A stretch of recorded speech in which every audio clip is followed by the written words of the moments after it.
I love you. কোথায় ছিলে এতদিন? কত খুঁজেছি তোমাকে, কিন্তু কোথাও খুঁজে পাইনি।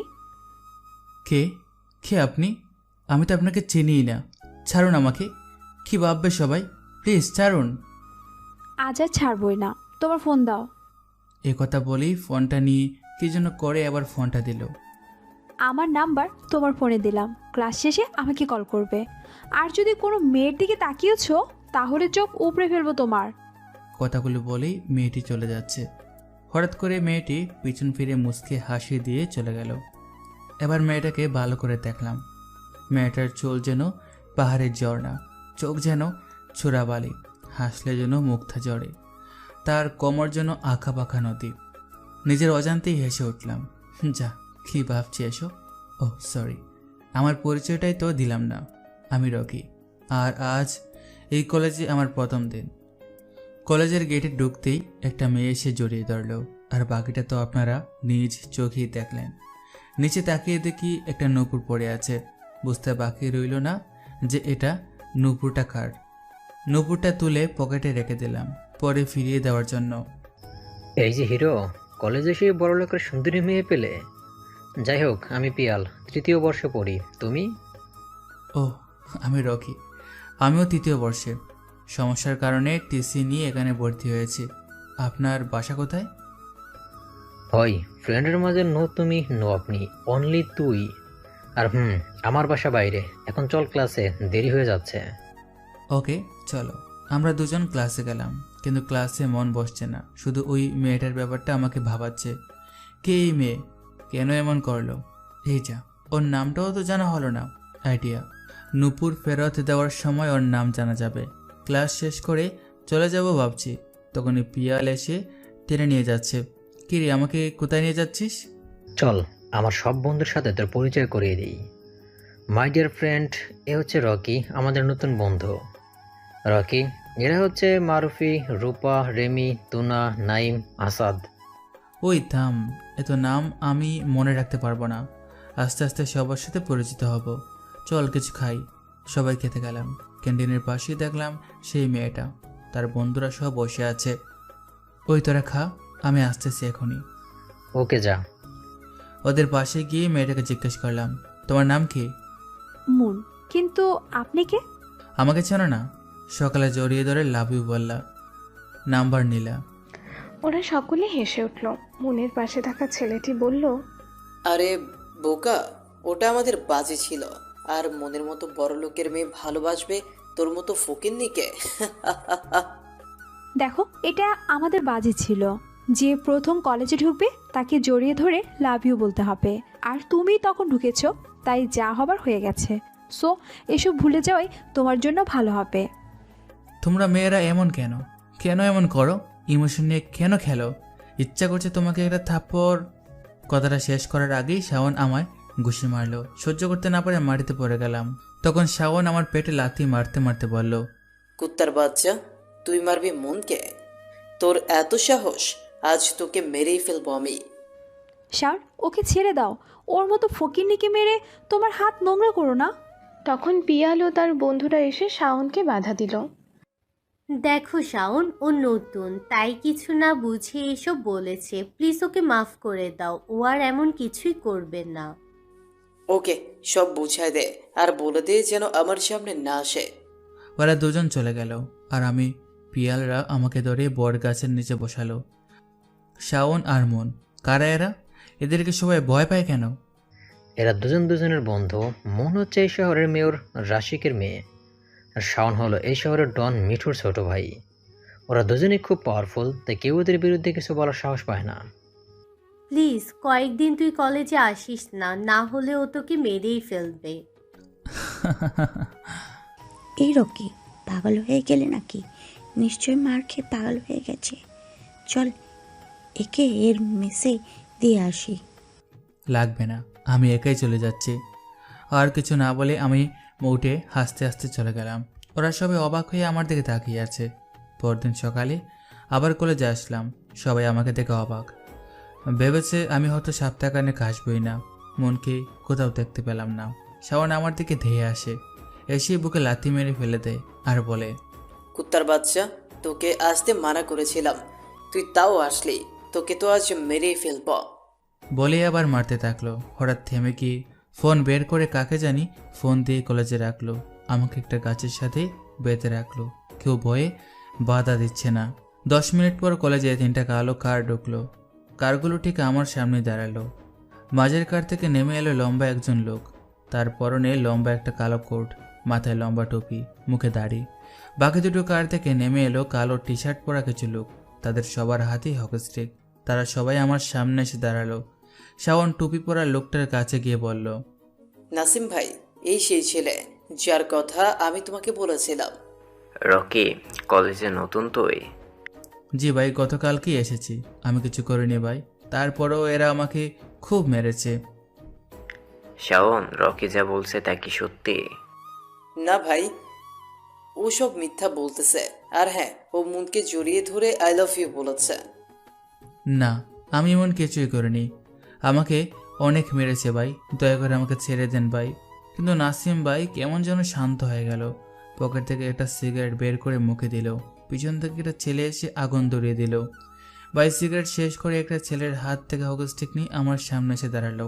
তখনই পিয়াল এসে নাসিম ভাইয়ের পায়ে পড়ে বলল, ভাই, রকি নতুন এসেছে, প্লিজ ওকে ছেড়ে দেন, ওর এমন ভুল করবে না।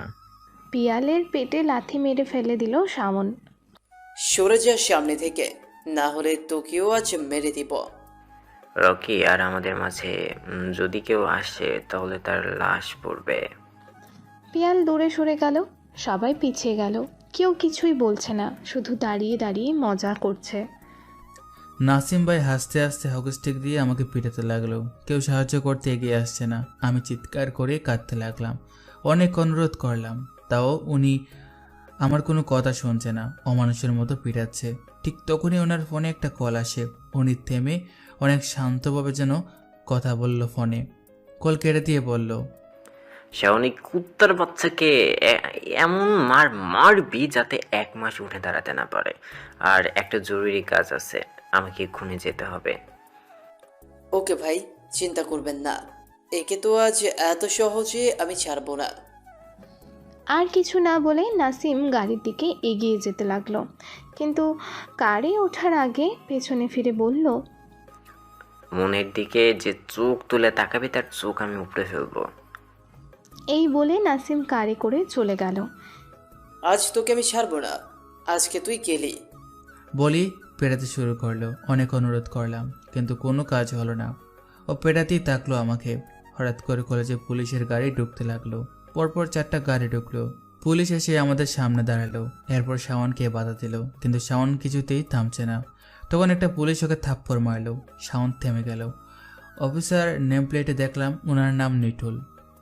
তোদের মতন ছেলেগুলোর কারণেই গ্রাম থেকে আসা এই শহরের ছেলেগুলো শান্তিতে থাকতে পারে না।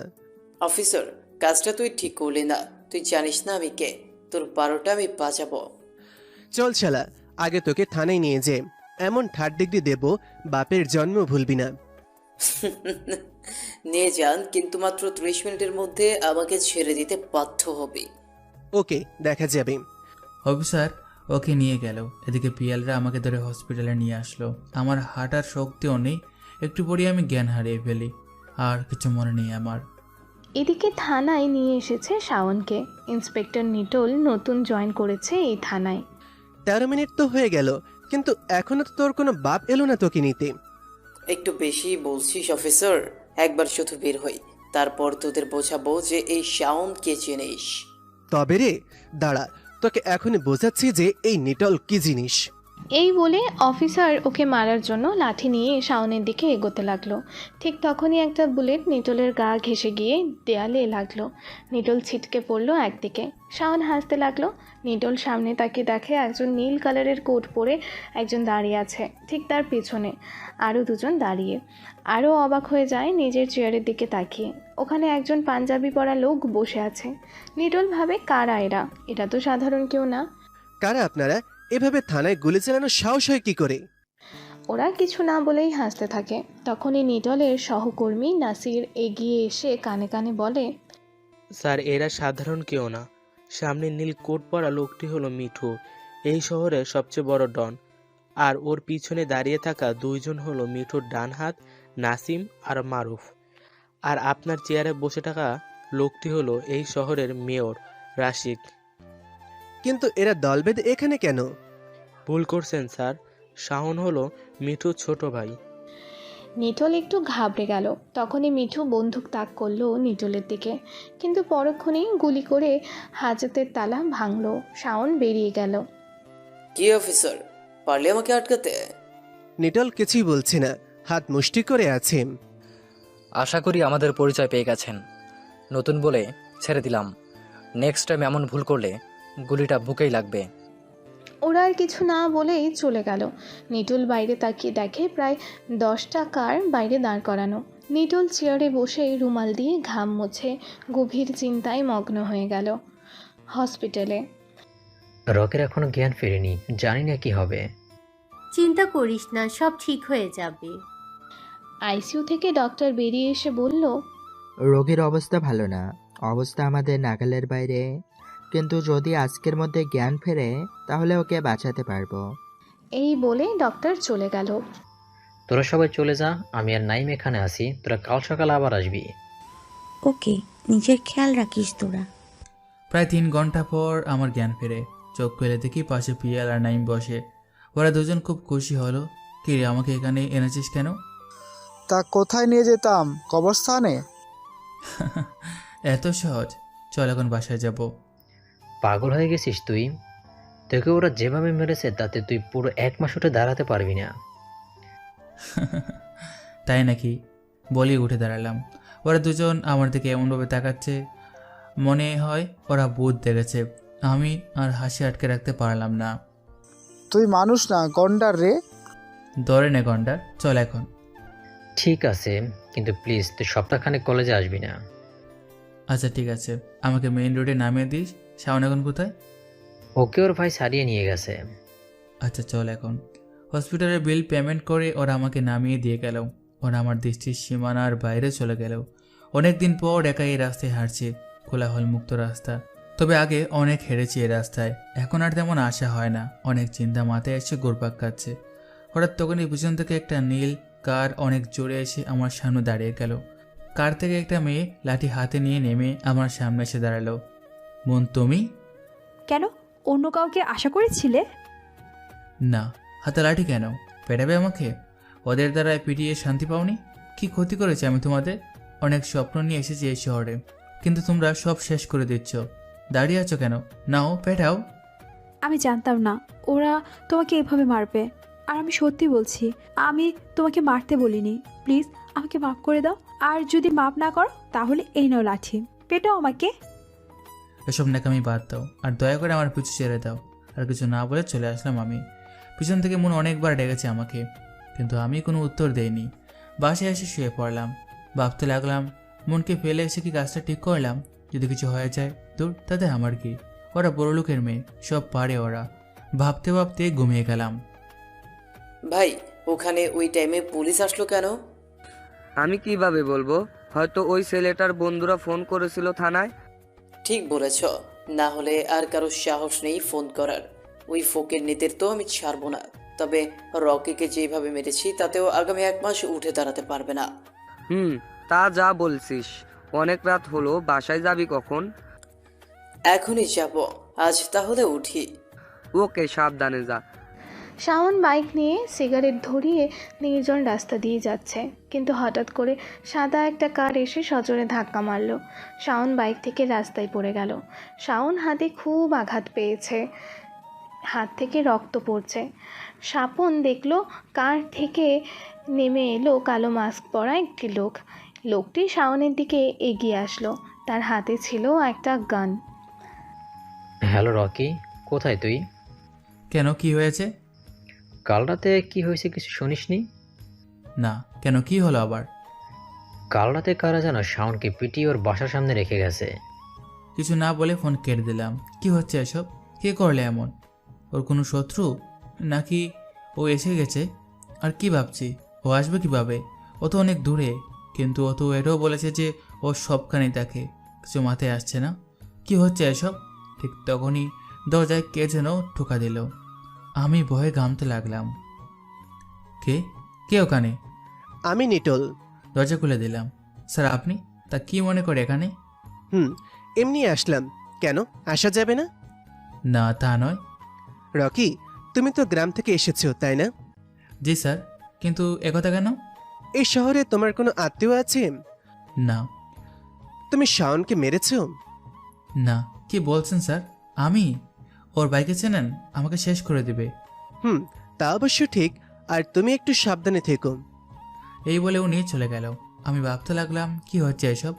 নিটুল সাহেবকে ও খুব চিন্তিত লাগছে। উনি কি আমাকে সন্দেহ করছে? স্যার আপনাকে এত চিন্তিত লাগছে কেন? কোনো হিসাব মিলছে না। কি মিলছে না স্যার? নাসির, রকি এসেছে গ্রাম থেকে। ওর তেমন কোনো টাকা পয়সা নেই। তারপরও আমি ওর রুমে গিয়ে কি দেখলাম জানো? ওর রুমের ভেতর একটা দরজা আধ খোলা। ওই রুমটা অনেক গোছালো। রুমে এসি, দামি টিভি, আরো অনেক দামি আসবাব। এত কিছু ও কোথায় পেল? ও কি রকি, নাকি রকির মুখোশধারী অন্য কেউ? জানতেই হবে। স্যার আপনি ওকে ওখানেই সব প্রশ্ন করলে তো উত্তর পেয়ে যেতেন, কিন্তু কিছু না বলে চুপচাপ চলে আসলেন কেন? Nasir, it's a mind game. এখন কথা না বাড়িয়ে হাসপাতালে চলো আর রকির ওপর নজর রাখো। Okay sir. কে করলো ওর এমন অবস্থা? ভাই, আমরাও এখান থেকে ড্রিঙ্ক করে বাসা ফিরবো, তার মাঝেই এইসব হয়ে গেল। আমরা কিছু বুঝতে পারছি না। শাওন, তুই কি তাকে দেখেছিস? না ভাইয়া, তবে কি? গাড়ি দিয়ে ধাক্কা দেওয়ার পর আমি খুব আহত হয়ে গেছিলাম, কিন্তু দেখলাম একটা লোক গাড়ি থেকে নেমে আসে। লোকটাকে দেখিনি, মুখে মাস্ক পরা ছিল। ওর একটা মারের প্রেশার দেখে মনে হচ্ছিল যেন লোহা দিয়ে মারছে। ভাইয়া, ওর মাস্কে লেখা ছিল এসকে। নামটা শোনার সাথেই মিঠু উঠে দাঁড়ালো আর শাওনকে জড়িয়ে ধরে কপালে চুমু খেলো। কি হলো ভাইয়া? তোর কপাল যে তুই বেঁচে আছিস। হয়তো ও আসেনি, ওর কোনো চেলা এসেছিল তোকে মারতে। তার মানে কে? SK the killer, silent killer. ও যার গায়ে হাত তোলে সে আর বেঁচে থাকে না। আমি শিওর যে ও তোকে মারতে আসেনি, ওর কোনো লোক মেরেছে। কিন্তু কেন? ওর সাথে তো আমাদের কোনো শত্রুতা নেই। তাহলে কেন কেন কেন?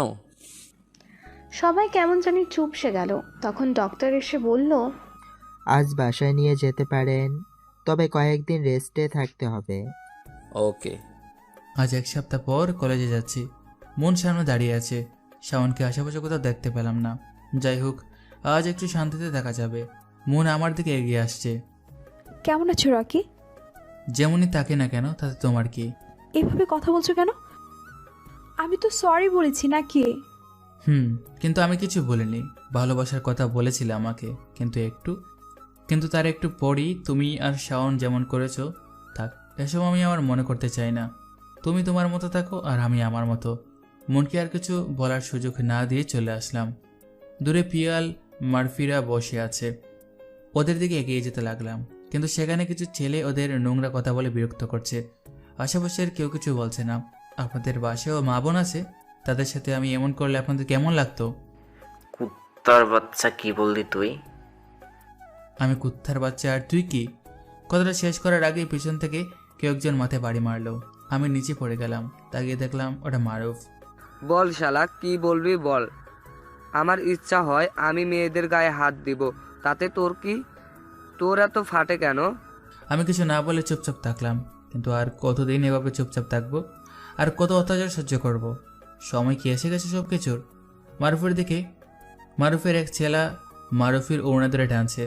না, আর চুপ থাকা যায় না। ভাই, এটা ঠিক করছেন না আপনি। এভাবে কোনো মেয়েকে অসম্মান করা ঠিক নয়। এই শোন, জ্ঞান দিতে আসবি না। এই কলেজটা আমাদের, যা খুশি তাই করব আমরা। ভাই, ওর ওড়না ছাড়েন বলছি, না হলে ভালো হবে না। ভালো হব না? কি করবি তুই? কি করবি তুই? একথা বলে সে আমার দিকে এগিয়ে আসছিল। ঠিক তখনই ওর গালে সুজরিকে থাপ্পড় মারলো। তাও একটা মেয়েটা বোরকা পরা, মুখে হিজাব দিয়ে রাখা, নতুন মনে হচ্ছে, তাই এদের না চিনে হয়তো থাপ্পড় মেরেছে। তখনও কলেজে একটা কালো গাড়ি প্রবেশ করলো। গাড়িটা থামা মাত্র মারুফের ফোন বেজে উঠলো। ফোন রিসিভ করে কি যেন বলে ওই গাড়িতে গিয়ে বসলো। তারপরেই গাড়িটা কলেজ থেকে বেরিয়ে গেল। কিন্তু কে ছিল ওই গাড়িতে, আর কেনই বা নিয়ে গেল ওকে? ওই কি ভাবছিস? ধন্যবাদ রে, তোর জন্যই আজ বেঁচে গেলাম। কিন্তু ওই মেয়েকে, তোমার নাম কি? জি, আমি লিজা। আজ এই কলেজে এসেছি। আজ মানে? মানে আমি নতুন, টিসি নিয়ে এসেছি। ওরা সবাই গল্প করছে, কিন্তু আমার মাথায় কিছু আসছে না। কি হচ্ছে এসব? আবার এই লিজা, কে এই মেয়ে? এত সাহস! কলেজে তখনই আরও একটা কার ঢুকলো। কারটা আমাদের পাশে দাঁড়ালো, আর কার থেকে নেমে এলো শাওন, ওর মাথায় ব্যান্ডেজ করা। ওর কার থেকে নেমেই আমার দিকে এগিয়ে আসছে। ঠিক তখনই কলেজে আরও একটি কার প্রবেশ করলো। ওই কারটা চিনতে অসুবিধা হলো না। এই কারটি ইন্সপেক্টর নিটুলের। কার দেখে শাওন আর আমার দিকে এগুলো না। শাওন সোজা ওর কারে উঠলো। শাওন যাওয়ার আগে বলে গেল, তোকে আজ আমি দেখে নিব। এই বলে শাওন চলে গেল। তারপর ইন্সপেক্টর নিটুল আমার দিকে এগিয়ে আসলো, এসে বলল, শাওন, এখানে কেন এসেছিলি? স্যার, মারুফ ও তার ছেলেরা মেয়েদেরকে ডিস্টার্ব করছে। তাতে আমি বাধা দিলে মারুফ আমাকে মারতে শুরু করে। এরপর ও যেন কারে চলে যায়। তারপরে শাওন আসলো, কিন্তু কিছু বলার আগেই আপনাকে দেখে ও চলে গেল। এ সময় আপনি এখানে কেন? আমি এখানে কাজে এসেছিলাম, আমি চলে যাচ্ছি, তুমি তোমার খেয়াল রেখো। ইন্সপেক্টর চলে যাওয়ার পর লিজা আমার দিকে এগিয়ে এলো। এই ছেলে, তুমি এত বোকা কেন? আমি বোকা? কে বলল? বোকা নয় তো কি? বোকা না হলে তো ওদের কাছে এভাবে মার খেতে না। আসলে মারামারি আমার অনেক ভয় করে, তাই আমি মারামারি থেকে অনেক দূরে থাকি। এটা ভালো দিক, কিন্তু প্রতিবাদ করতে তো হবে। যে এখন থেকে সেই চেষ্টাই করব। আচ্ছা, আজকের মতো তাহলে উঠলাম, কাল দেখা হবে। এই বলে আমি চলে আসলাম। কাজ সারতে সারতে প্রায় রাত 10টা বেজে গেল। অন্ধকার নির্জন রাস্তা দিয়ে আমি বাসা ফিরছিলাম। ঠিক সেই সময় কেউ আমার মাথায় সজোরে আঘাত করলো। এরপর আর কিছু মনে নেই। যখন জ্ঞান ফিরল তখন দেখি আমি একটা চারে বাঁধা। কোথায় আছি জানি না, চারপাশে অনেক অন্ধকার। এর মাঝে কেউ একজন বলে উঠল, ওর জ্ঞান ফিরেছে কিনা? কণ্ঠটা খুব চেনা, কিন্তু বুঝতে পারছি না কে এসে। এরপর অন্ধকার ঠেলে কেউ আমার সামনে এসে আমার মুখে পানি ছুঁড়ে মারলো। তখন আমি বললাম, আমি কোথায় আর কেনই বা আমাকে এখানে বেঁধে রেখেছেন, আর আপনারা কারা? আমি তোর আজরাইল। অন্ধকার থেকে কথাটা শুনতে পেলাম। ঠিক তখনই ঘরের আলো জ্বলে উঠল। মারুফ ভাই, আপনি আপনি আমাকে কেন বেঁধে রেখেছেন? কি ক্ষতি করেছি আমি আপনার? তুই আমার কি ক্ষতি করবি? যা করার আজ আমি করব, তুই শুধু দেখবি। তোর মরণ এসে গেছে, ওকে মার সবাই। আমাকে খুব মারতে লাগলো। এর মাঝে মারুফ বন্দুক বের করে আমার দিকে তাক করলো, সবাইকে থামতে বলল। বল, তোর শেষ ইচ্ছা কি? আমাকে মারবেন না ভাই, আমি অতি সাধারণ ছেলে। এই, তোর ইমোশনাল ডায়লগ থামা। আমি জানি তুই সাধারণ, কিন্তু তারপরও তোকে আমার সহ্য হয় না, তাই তোকে মরতেই হবে। সৃষ্টিকর্তাও তোকে আজ বাঁচাতে পারবে না। এই বলে উনি আমার দিকে বন্দুক তাক করেন। আমি চোখ বন্ধ করে নিলাম। আমি ভাবলাম, এই বুঝি আমার জীবনের শেষ সময়। তখনই গুলির আওয়াজ পেলাম, কিন্তু আমার তো কিছুই হয়নি। তাহলে গুলি কি অন্য কাউকে লেগেছে? চোখ খুলে দেখলাম আমার পাশে দাঁড়িয়ে থাকা ছেলেটা মাটিতে পড়ে আছে। আমি অবাক হয়ে গেলাম। মারুফ কি এই ছেলেটিকে গুলি করলো, নাকি অন্য কেউ গুলি করলো? তখনই আরও একটি গুলির আওয়াজ পেলাম। সাথে সাথে আমার বাবা পাশে দাঁড়িয়ে থাকা ছেলেটি পড়ে গেল। সবাই অবাক দৃষ্টিতে তাকাচ্ছে। এভাবে আরও কয়েকটি গুলি চললো, এক এক করে সবাই পড়ে গেল। এখন শুধু আমি আর মারুফ দাঁড়িয়ে। সেও খুব ভয় পেয়ে আছে। আমাদের দুজনেরই মনে প্রশ্ন একটাই, গুলি চালালো কে? তখনই দরজা ভেঙে ভিতরে প্রবেশ করলো একজন কালো জিন্স পরেছিল, তার গায়ে কালো জ্যাকেট, মুখ মাস্ক দিয়ে ঢাকা। সে যখন মাস্ক খুললো তখন আমি এবং মারুফ দুজনেই চমকে উঠলাম। তুমি? হ্যাঁ, আমি মুন। শালা, একটু আগে ভেবেছিলাম যে আজ মনে হয় আমি মরবো, কিন্তু দেখ তোর আরো কতজন শত্রু এসে গেছে। মন দিনে এক রূপ, রাতে আবার আরেক রূপ। আর কত রূপ আছে তোমার? এই শালা চুপ, তোর এত কথা আমি শুনতে চাই না। মুন, তুমি এই কুত্তার বাচ্চাকে গুলি করো এক্ষুনি। মারুফ, তোমাকে সকালে কে গাড়ি করে কোথায় নিয়ে গিয়েছিল? কেন? তোমাকে বলবো কেন?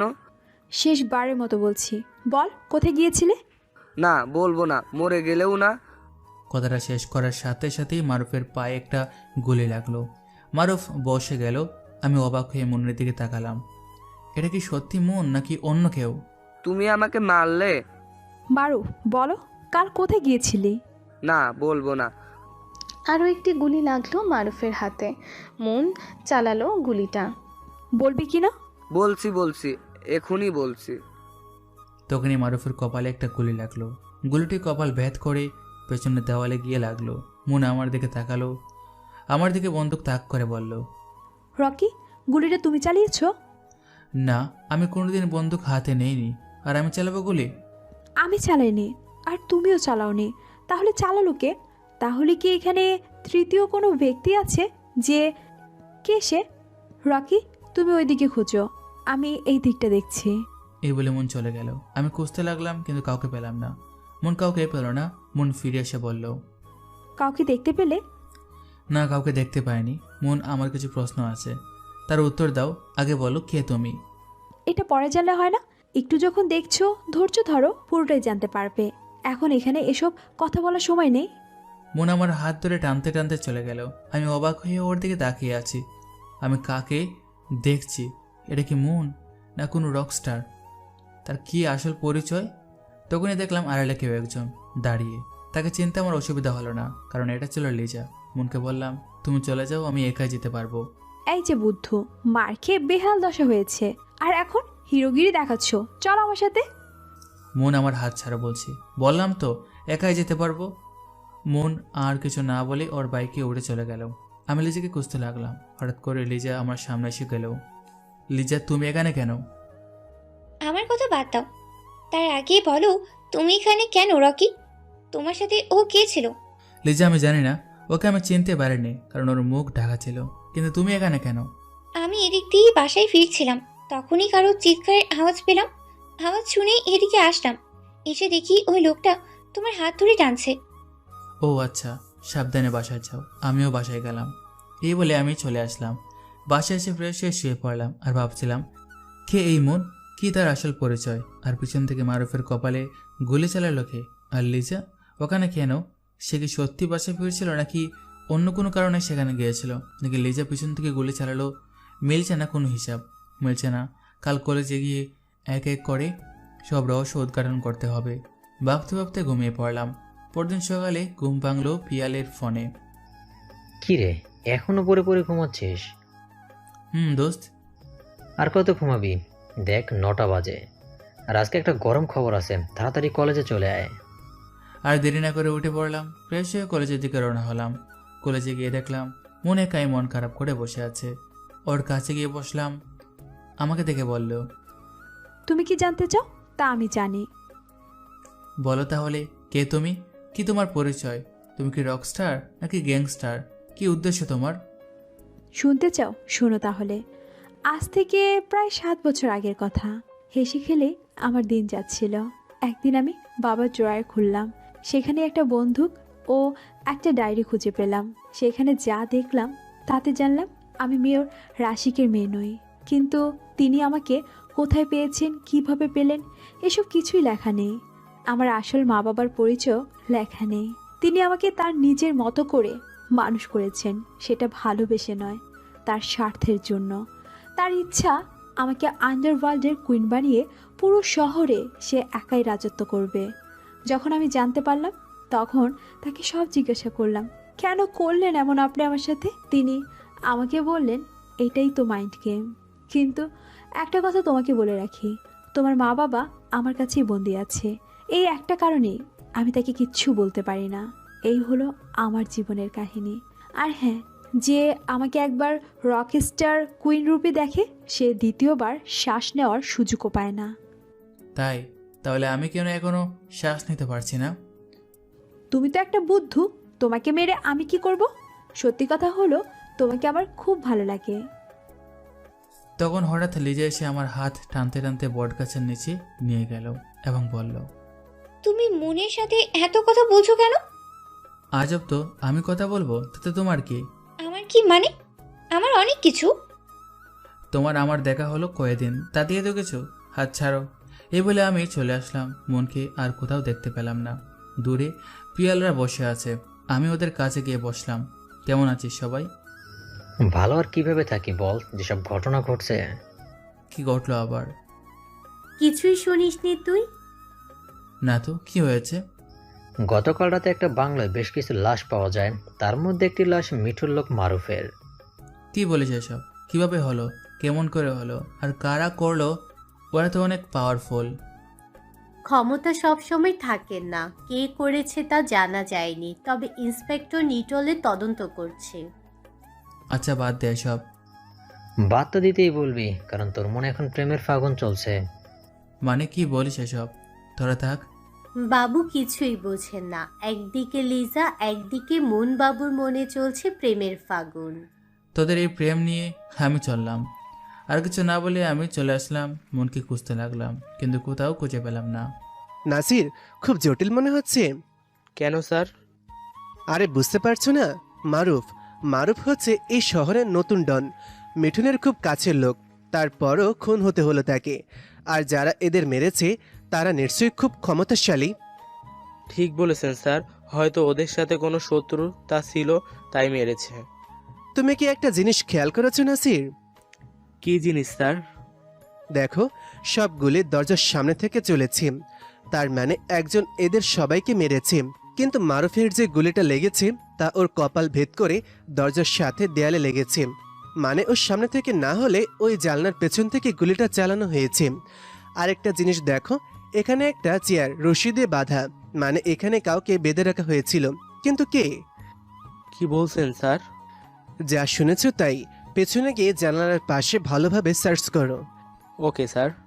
নাসিরকে পাঠিয়ে মনে মনে ভাবতে লাগলো, গুলি কি একজন ব্যক্তি চালিয়েছে, নাকি দ্বিতীয় কোনো কিলার এখানে ছিল, নাকি চেয়ারে বসে থাকা ব্যক্তি? কিছুই মিলছে না, শুধু মনে হচ্ছে বড় কোনো কেসে চলে যাচ্ছি। কিছু ঘুরতে কেউটে বেরিয়ে আসবে হয়তো। ভাই, মারুফকে কারা মারতে পারে?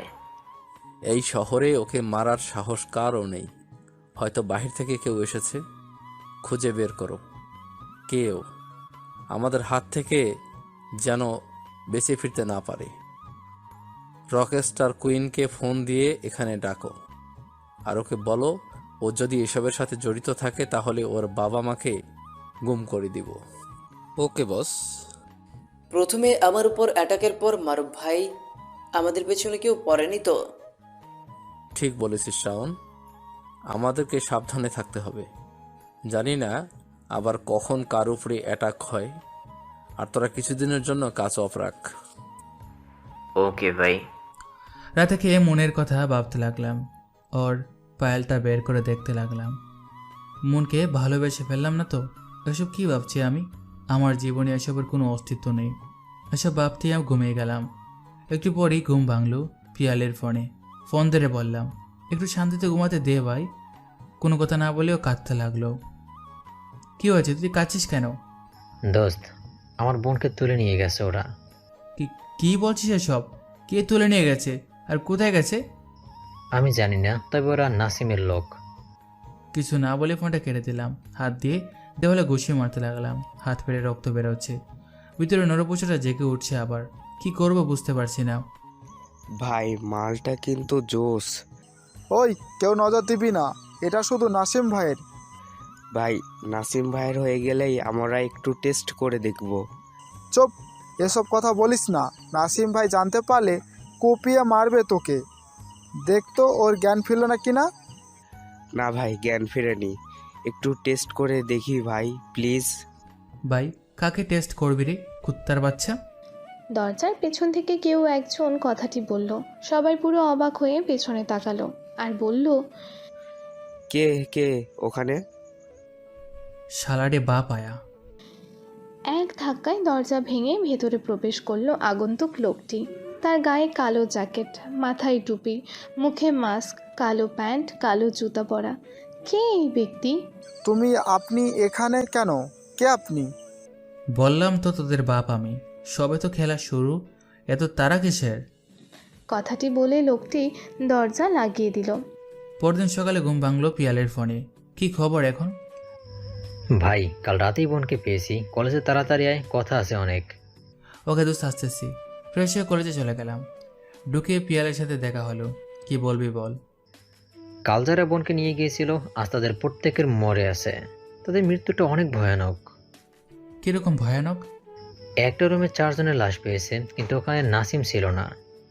নাসিম পৌঁছানোর আগেই তাদের মৃত্যু হয়।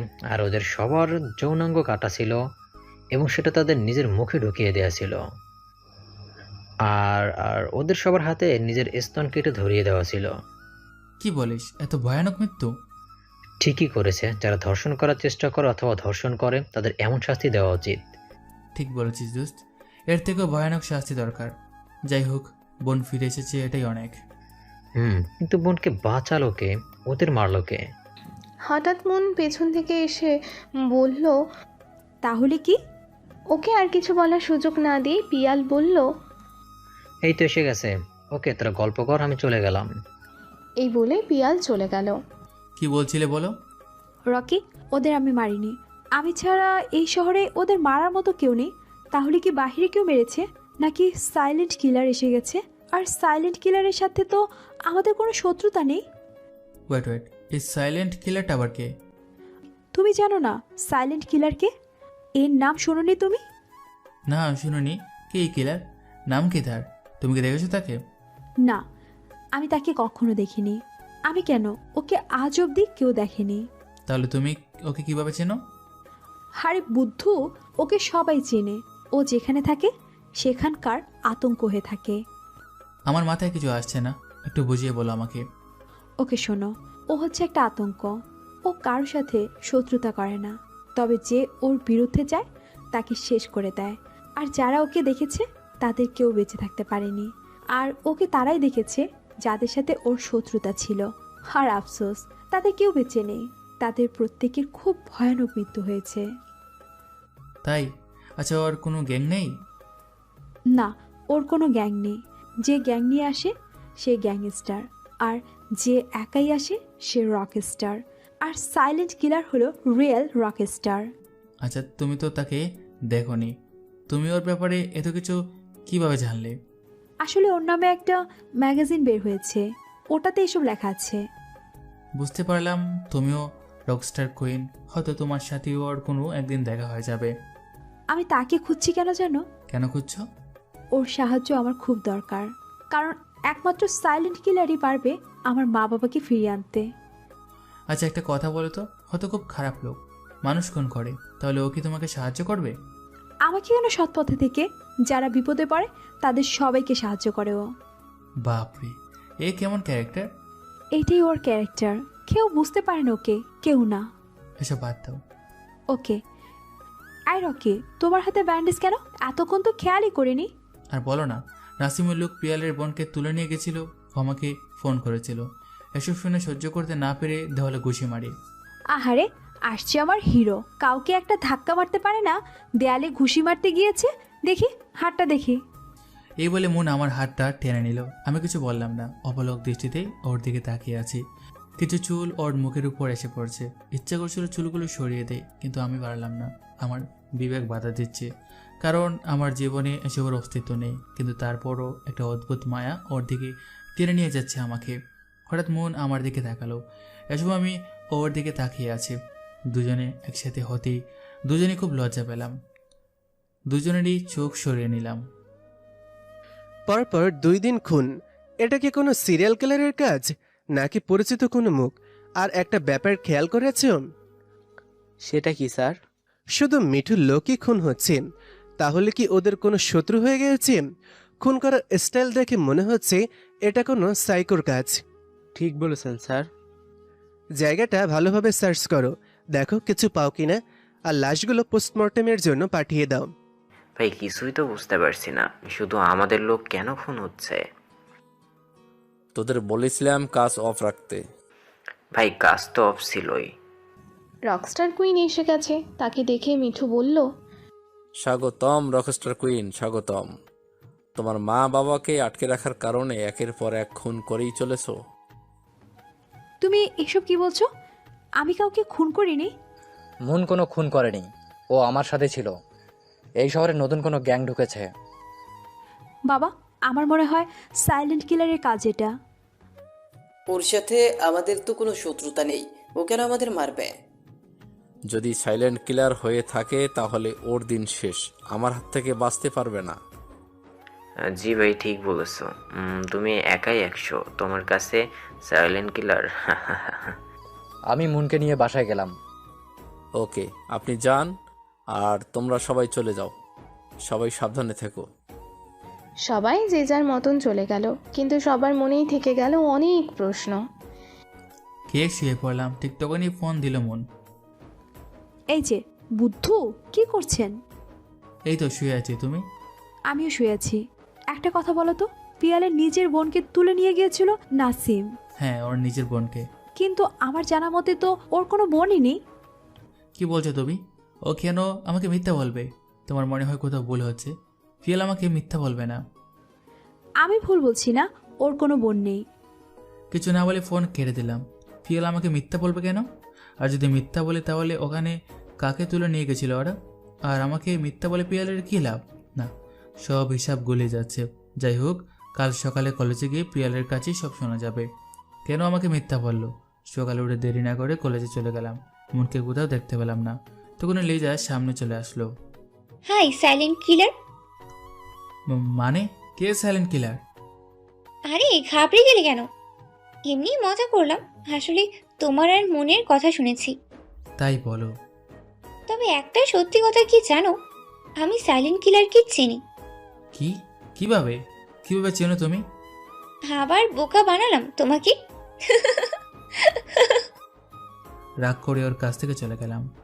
একটি ছেলে এসে বাঁধন খুলে দিল। খোলা মাত্রই ওর মুখে সজোরে একটা ঘুষি মারলাম। ও মাটিতে পড়ে গেল। আরও একটা ছেলে হকস্টিক নিয়ে এগিয়ে এলো, কিন্তু ও আসার আগেই ওর মাথার খুলে উড়িয়ে দিলাম। খুব শান্তশিষ্টভাবে টেবিলের উপরে বসলাম। বসে একটা সিগারেট লাগালাম। ওরা সবাই খুব ভয়ে আমার দিকে তাকাচ্ছে। কে তুই? আমি হলাম সেই শের যে শিকারের এলাকায় ঢুকে শিকার করে। আমি হলাম সেই আতঙ্ক যার ভয়ে পুরো শহর কাঁপে।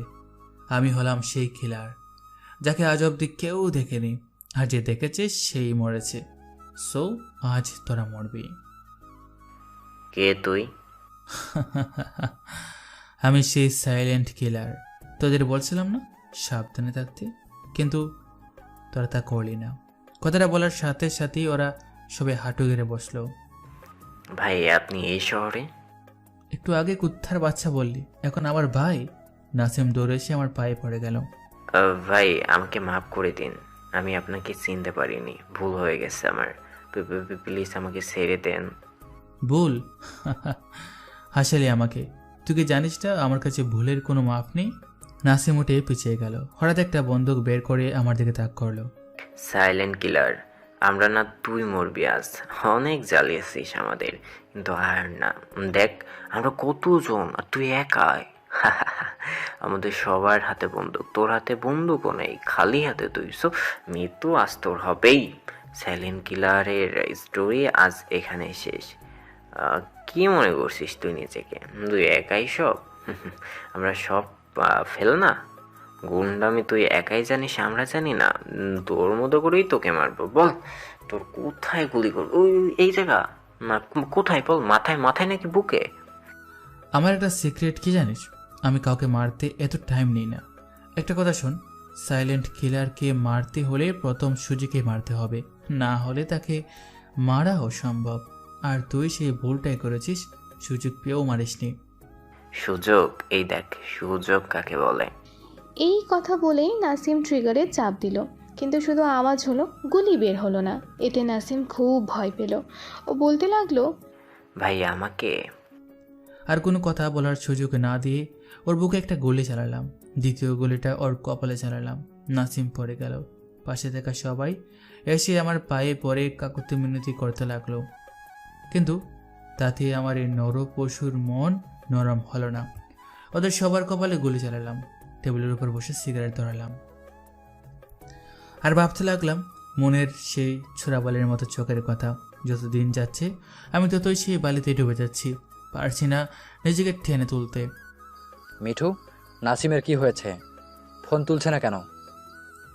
এই একই প্রশ্ন আমারও মেয়র সাহেব। ও আমারও ফোন তুলছে না। ওর কিছু হয়ে গেল না তো আবার?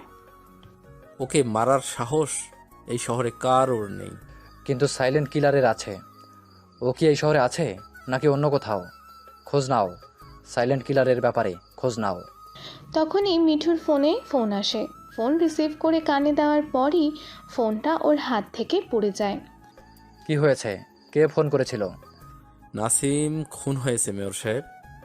কি? কিভাবে? পুলিশকে ফোন করে দিন, যেখানে খুন হয়েছে ওখানে যাতে কেউ তদন্ত না করে। জায়গাটা আগে আমরা সার্চ করব। তোমরা যাও, মুন আর আমি পুলিশের কাছে যাচ্ছি। ওকে মেয়র সাহেব। মিঠু ও শাওন খুনের স্পটে গিয়ে দেখে ওখানে ইন্সপেক্টর নিটল তদন্ত করছে। এই দেখে মিঠুর রক্ত গরম হয়ে যায়। ও ইন্সপেক্টরকে পেছনে সরিয়ে দিয়ে নাসিমের লাশের কাছে যায়। গিয়ে ওর বুকে একটা ক্ষতচিহ্ন দেখতে পায়। সেখানে লেখা ছিল এসকে। বুঝতে সমস্যা রইল না এটা সাইলেন্ট কিলারের কাজ। কিছু না বলে মিঠু ও শাওন সেখান থেকে চলে গেল। নাসির, এসকের মানে কি? জানি না স্যার। তুমি সাইলেন্ট কিলারের ব্যাপারে কখনো কোনো ম্যাগাজিন পড়েছো? না স্যার। কে এই সাইলেন্ট কিলার? তুমি তো কিছুই জানো না। আজ তোমাকে একটা ম্যাগাজিন দেব, পড়ে নিও, তখনই বুঝতে পারবা সাইলেন্ট কিলার কি জিনিস। Okay sir. এখন একটা জায়গা ভালো করে সার্চ করো। আচ্ছা স্যার, ঠিক আছে। সকালে উঠে কলেজে গেলাম, দেখলাম মুন একাই এক দিকে বসে আছে। আমি ওর কাছে গেলাম। কেমন আছো? এত চিন্তিত দেখাচ্ছে কেন তোমাকে? চিন্তিত আছি কি আর সাথে? কাল রাতে আরও খুন হয়েছে। কি রাতে আবার কার খুন হলো? নাসিমের। কে খুন করেছে কিছু জানা গেছে?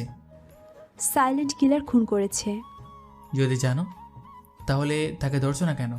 আর পুলিশকে তাকে গ্রেফতার করছে না কেন? পুলিশ তাকে ধরবে?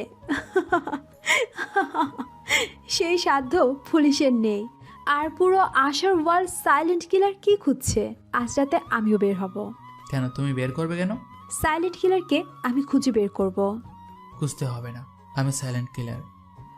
ওরে আমার গুলুমুলু, যে কাউকে মারতেই পারে না আর সে নাকি হবে সাইলেন্ট কিলার। ভালো জোকস পারো তুমি। ঠিক বলেছ। এসব ছাড়ো, প্রিয়ালকে কোথাও দেখেছো?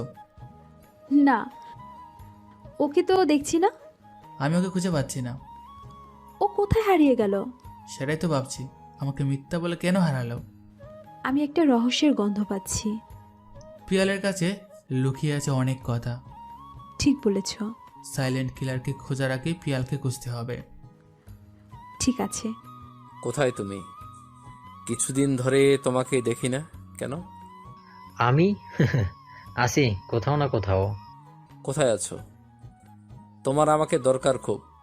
সেটা আমিও জানি, আমাকে এখন তোমার প্রয়োজন। তাহলে সামনে আসো না কেন? আসবো আসবো, যখন আসবো চারপাশ কাঁপিয়ে আসবো। আর কিছু বলার সুযোগ পেলাম না, তার আগেই ফোনটা কেটে গেল। আমি আর কিছু না ভেবেই বের হলাম। ঠিকানাটা আমার বাসা থেকে খুব দূরে নয়, তাই পায়ে হেঁটে গেলাম। দরজা ঠেলে ভিতরে প্রবেশ করলাম, কিন্তু এখানে তো পুরোটাই অন্ধকার। চারপাশটা হাতে দেখতে লাগলাম। ঠিক তখনই হঠাৎ করে আলো চলে উঠলো, আর সামনে যা দেখলাম তাতে আমি অবাক হয়ে গেলাম। লিজা ও কয়েকজন একটি টেবিলের সামনে কেক নিয়ে দাঁড়িয়ে আছে। তার পিছনের দেওয়ালে বড় করে লেখা happy birthday to you Rocky. বিশ্বাস করতে পারছিলাম না, আজকে আমার জন্মদিন, এটা আমারই মনে নেই। কিন্তু লিজা কিভাবে জানলো? মেয়েটাকে যতই দেখছি ততই অবাক হচ্ছে। আমার জন্য অনেক কিছু করেছে মেয়েটা, কিন্তু আমি তাকে বার্তা দিচ্ছি না। কি করব? ওর সাথে তো আর আমার মিলবে না। ওর জীবনটা স্বাভাবিক, আর আমার জীবন একদম নরকের মতো। সেখানে শুধু রক্তের গন্ধ আছে। হঠাৎ লিজা আমায় হালকা ধাক্কা দিয়ে বলল, রকি, কি ভাবছো তুমি? না কিছু না। আমি জানি তুমি কি ভাবছো। কি ভাবছি? তুমি এটাই ভাবছো যে আমি তোমার ডেট অফ বার্থ কেমন করে জানলাম। তুমি আমার মনের কথা কিভাবে জানলে? তোমার মনের কথা কেন, তোমার সব কথাই জানি আমি। মানে? কিছু না, এখন এদিকে আসো তো, কেক কাটতে হবে। এই বলে লিজা আমার হাত ধরে টানতে টানতে নিয়ে গেল। কেক কাটলাম। কেক কেটে খাওয়া দাওয়া করতে করতে 1টা বেজে গেল। আমাকে বাসা অবধি ছেড়ে দাও। লিজা আমি পারবো না, আমার কাছে বাইকও নেই।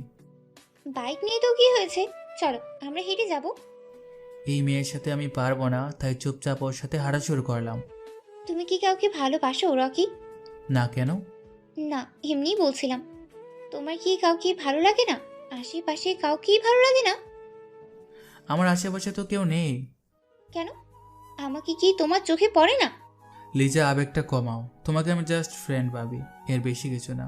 আর আমার মতো ছেলের জীবনে প্রেম ভালোবাসা মানায় না। তোমার মতো ছেলে বলতে? এ মানে গরিব ছেলে। ও আচ্ছা, যাই হোক, একটু ভেবে দেখিও।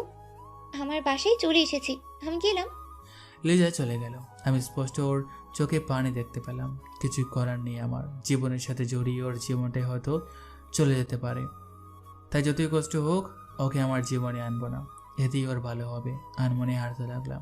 হঠাৎ করে সামনে একটা বাইক খুব জোরে ব্রেক কষে দাঁড়ালো। আমি রীতিমতো চমকে উঠলাম। ভালো করে তাকিয়ে দেখলাম বাইকারের গায়ে কালো জ্যাকেট, কালো প্যান্ট, কালো শু, মাথায় হেলমেট, মুখ দেখা যাচ্ছিল না।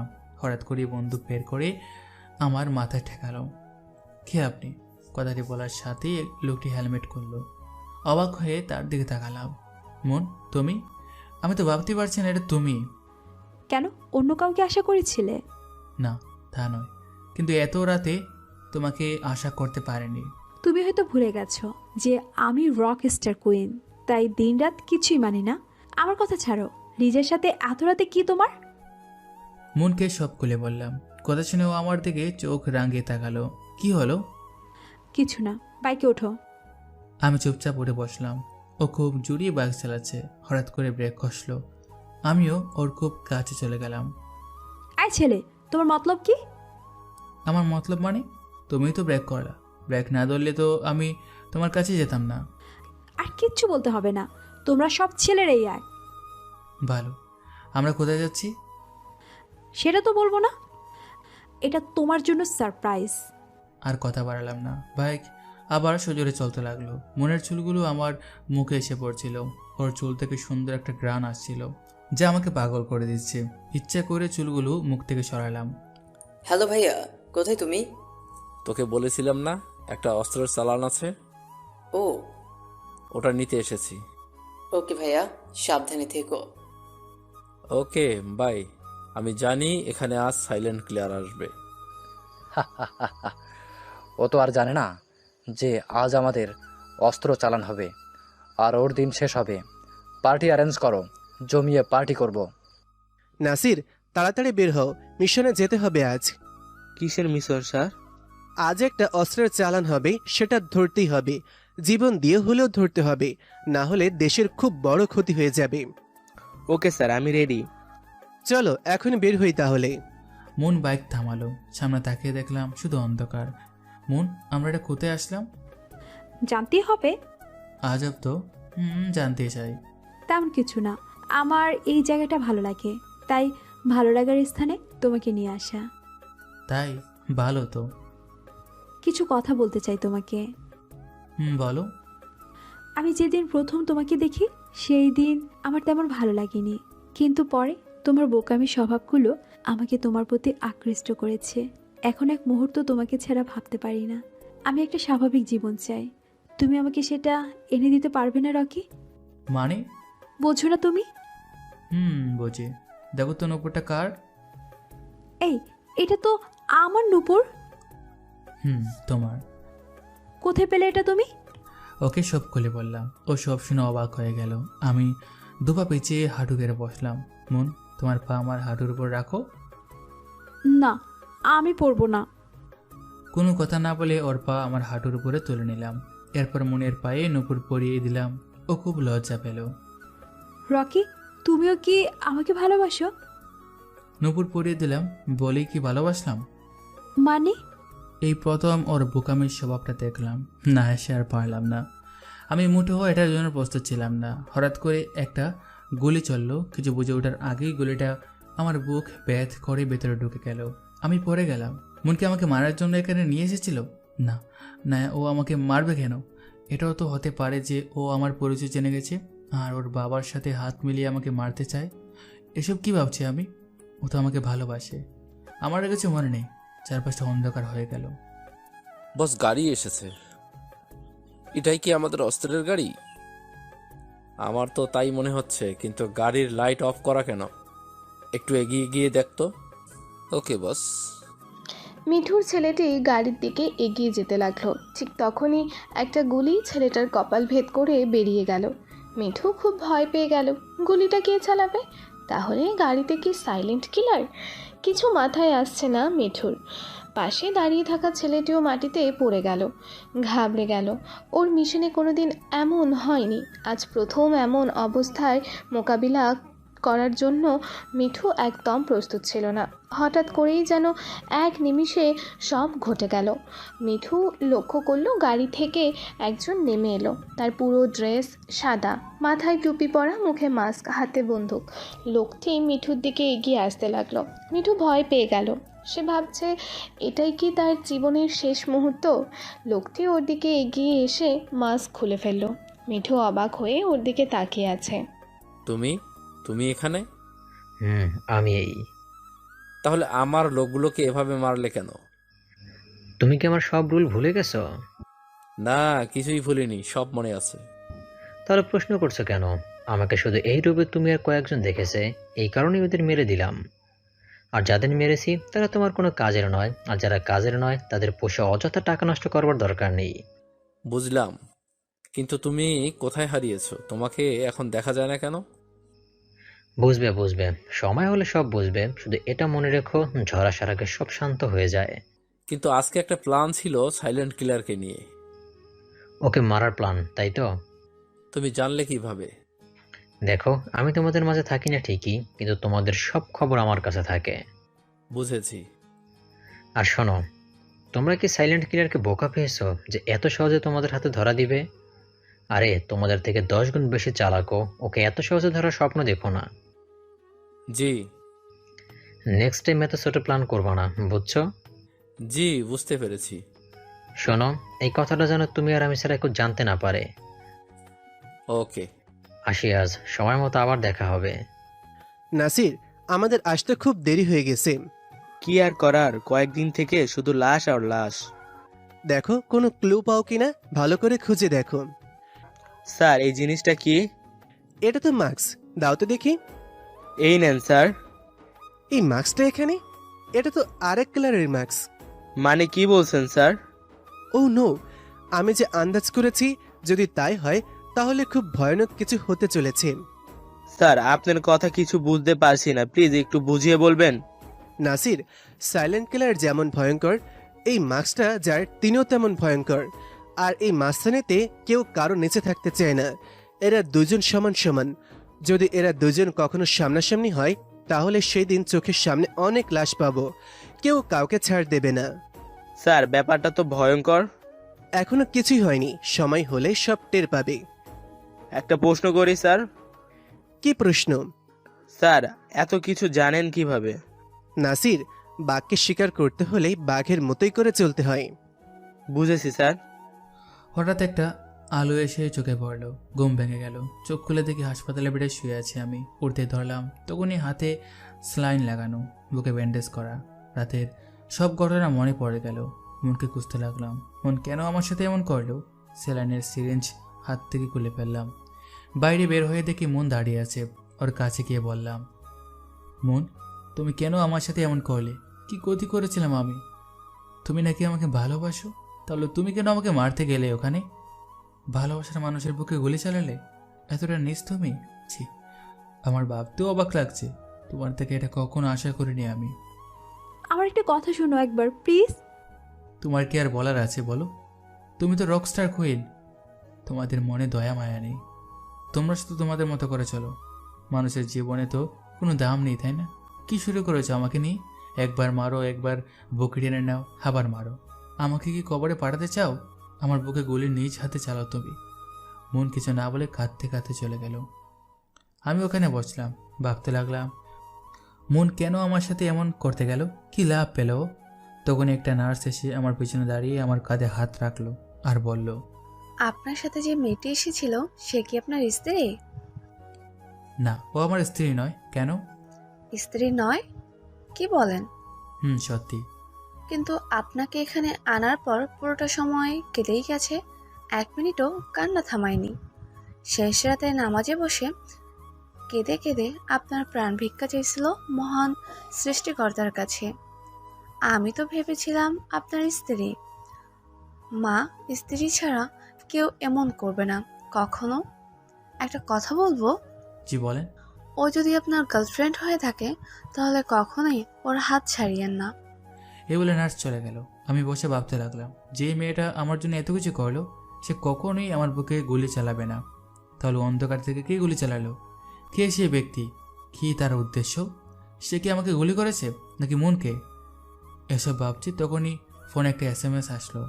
সেটা দেখে আমি থ হয়ে গেলাম, কারণ SMS-এ লেখা ছিল, হ্যাঁ আমি রক স্টার, তাই বলে যে আমি কাউকে ভালোবেসে তার বুকে গুলি চালাবো এমনটা কিন্তু নয়।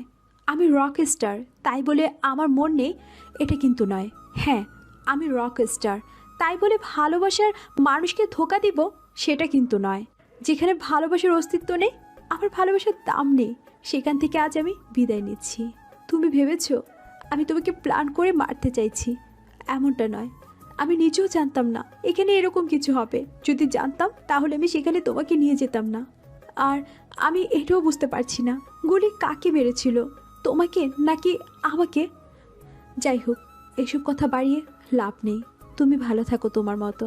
আমি আজ রাতের ফ্লাইটে আমেরিকা চলে যাচ্ছি, হয়তো আর দেখা হবে না কখনো।